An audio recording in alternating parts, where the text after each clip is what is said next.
Okay, hi, thank you. I'm Anthony Fowler from the University of Newcastle in Australia. So in this presentation, I'll be describing some recent work that we've done involving the design and characterization of a novel 2-degree freedom MEMS nanopositioner that features integrated electrothermal actuation and sensing. So a nanopositioner is essentially a mechanical positioning device that provides repeatable high-precision motion with displacements typically over the range on the order of micrometers. So nanopositioning systems have been demonstrated in a wide range of microscale and nanoscale applications, examples of which are optical alignment systems, nanomanipulation for molecular biology applications, and nanoassembly.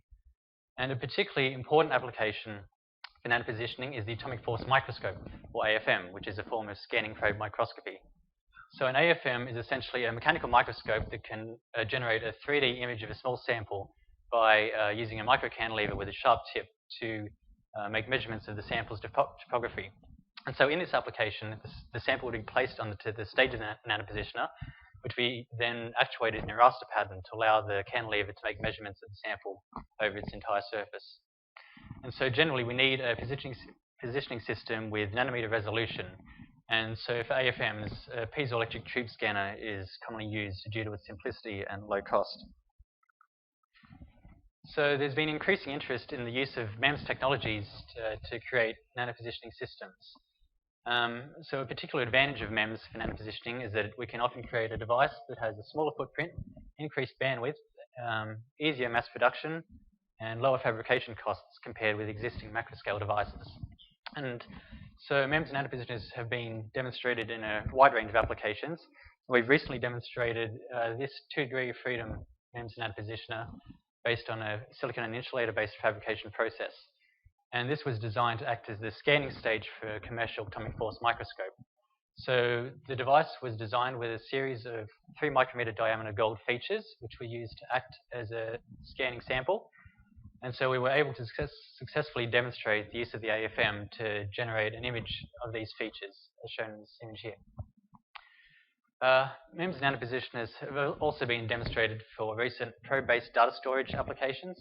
So this basically demonstrates how MEMS nanopositioners can be used for a range of microscale applications where there are advantages over larger macroscale devices. So recently, our groups designed a novel 2-degree freedom MEMS-based nanopositioner that uses electrothermal actuation. So the device features a central stage approximately 1 millimeter by 1 millimeter in size, with the whole device being around 3 by 3 millimeters. So the device features 4 electrothermal actuators, which are located at the edges of the device, which are each used to pull the stage in a single direction, meaning that we can achieve bi-directional displacements along 2 axes with respect to the stage's neutral position.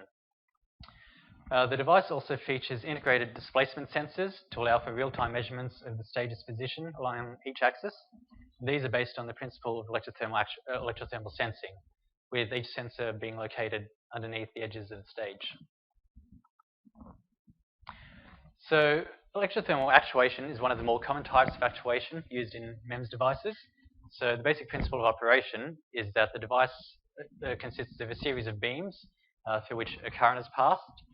So as this current is passed, this results in a significant increase in the temperature of the beams due to the effect of dual heating. And so this heating causes the beams to thermally expand, which is harnessed to create a mechanical displacement in the desired direction. So probably the most common type of electrothermal actuator used to date in MEMS devices is the V-shaped actuator, also known as the chevron type or bent beam actuator, which basically consists of a central shuttle connected to a series of beams which are designed at a slight angle. So as a current is passed through the actuator, the thermal expansion causes the central shuttle to move in the direction defined by the V shape of the beams. However, due to the shape of the actuator, the device can only move in one direction. So the nanopositioner that we've designed uses a relatively new type of actuator that uses Z-shaped beams. So again, it uses a series of beams that are no longer angled, but instead have a small perpendicular segment in the center of each beam.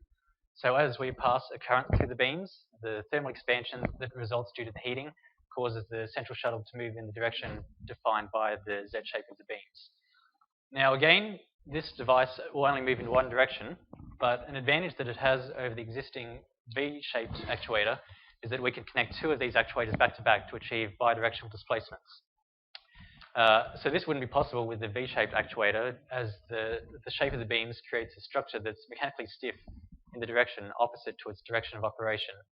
But with the Z-shaped actuator, the mechanical stiffness is pretty much the same in both directions, so it's feasible to connect two of these back to back. So in our device, we use 4 of these actuators, which are located at the edges of the device, with each actuator being used to displace the stage in a single direction.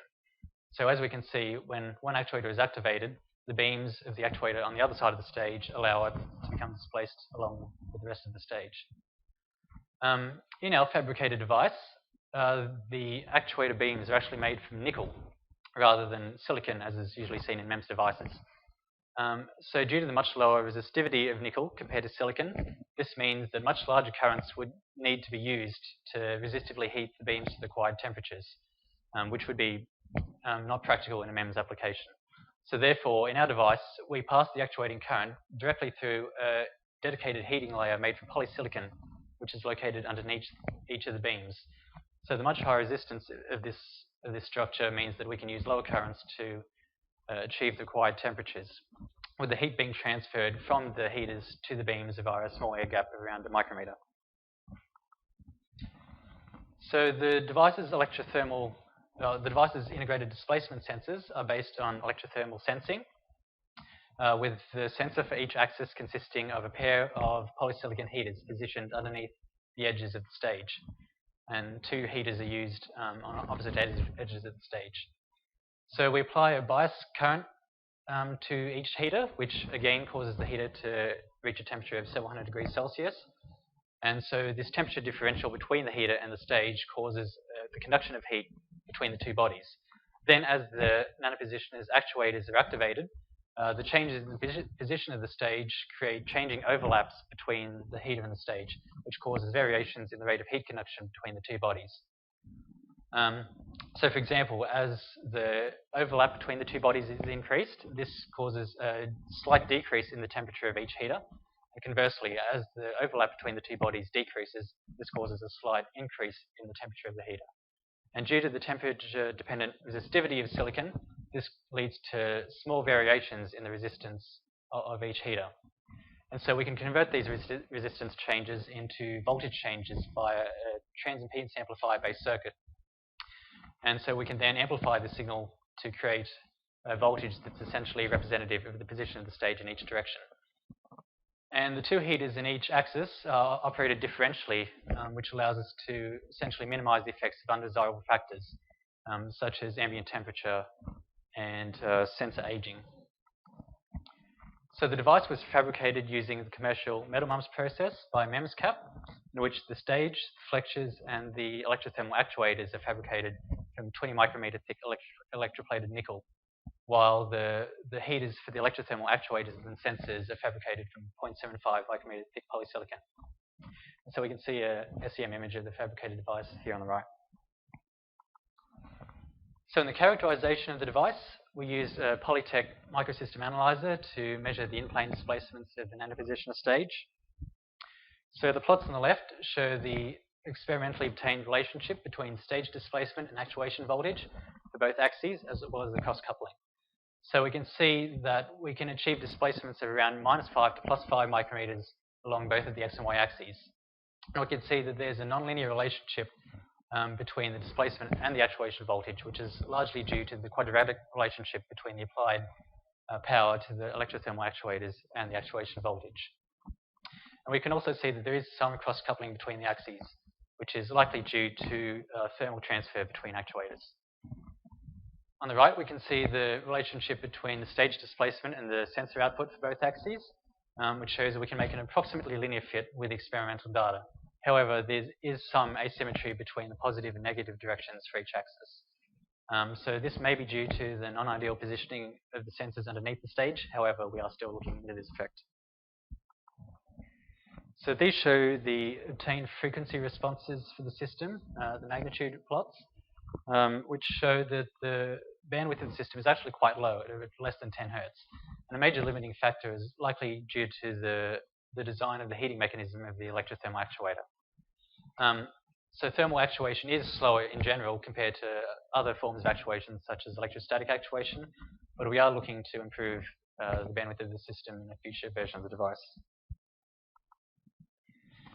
So as the device features integrated displacement sensors, we can use the position measurements of the stage to create a closed-loop system to try and improve both the static and dynamic performance of the device.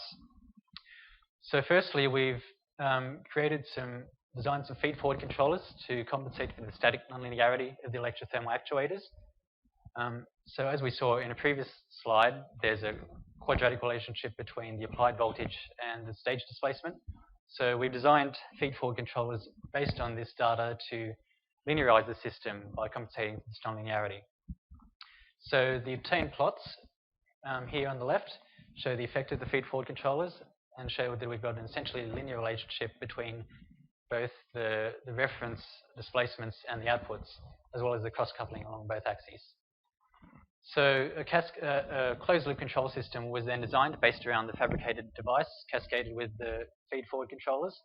And so we've designed a closed-loop system based on the principle of internal model control, which uses a model of the system that we've obtained using the obtained characterization data. And both the feed-forward and feedback controllers were implemented in real time using a PC-based D-space system. So this shows the experimentally obtained response of the system in closed loop, showing that we obtain relatively good tracking and disturbance rejection due to the effect of the feedback system. So the plots on the left show the system's response to a series of step reference inputs. And so we can see that both the X, Y axes follow the reference quite closely. And in particular, the effect of the cross-coupling is minimized due to the effect of the feedback controller. Also, to test the ability of the system to track a more complex reference, we applied sine and cosine signals to the X and Y axes of the positioner in order to yield a circular reference in 2D space. And so our results show that the system is able to track this fairly well for frequencies less than around 5 hertz. And that's the end of my talk. Thank you.